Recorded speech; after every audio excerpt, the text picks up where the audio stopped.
South Korea held its annual Armed Forces Day at an earlier date this year. President Moon Jae-in emphasized the need for a strong military deterrent in his maiden speech to the brave men and women present at the event. Moon Gun-young has our top story. A powerful military deterrent is the only way to bring peace and prosperity on the Korean peninsula. That's the message delivered by South Korean President Moon Jae-in as he marked his first Armed Forces Day as the nation's commander-in-chief and the country's 69th. 평화를 수호하기 위한 우리 정부의 의지는 강력한 국방력을 기반으로 합니다. 무모한 도발에는 강력한 응징으로 맞설 것입니다. 강한 안보 없이는 평화를 지킬 수도, 평화를 만들어갈 수도 없습니다.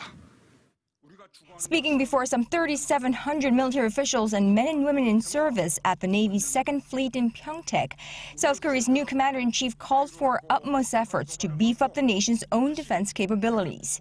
That includes the Kill Chain preemptive strike system, the Korean air and missile defense, and the Korean massive punishment and retaliation plan. 더불어 한미 연합 방위 능력도 강화해야 합니다.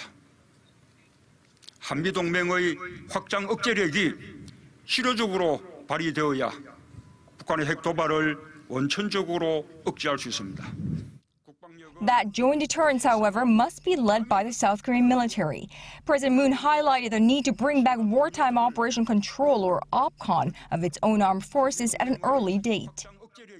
우리가 전시 작전권을 가져야 북한이 우리를 더 두려워하고 국민은 군을 더 신뢰하게 될 것입니다.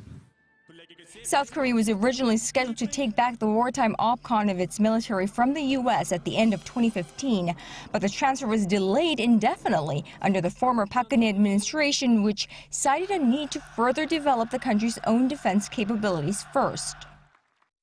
나는 우리 군이 그럴 능력을 갖추고 있다고 믿습니다. 나는 국민과 함께 우리 군을 신뢰합니다. This is the first time for the official Armed Forces Day ceremony to take place at a naval base and not the usual Kaedongdae military complex.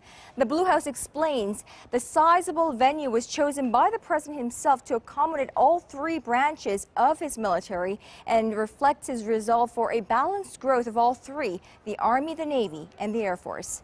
Moon Gun-young, Arirang News, The Blue House.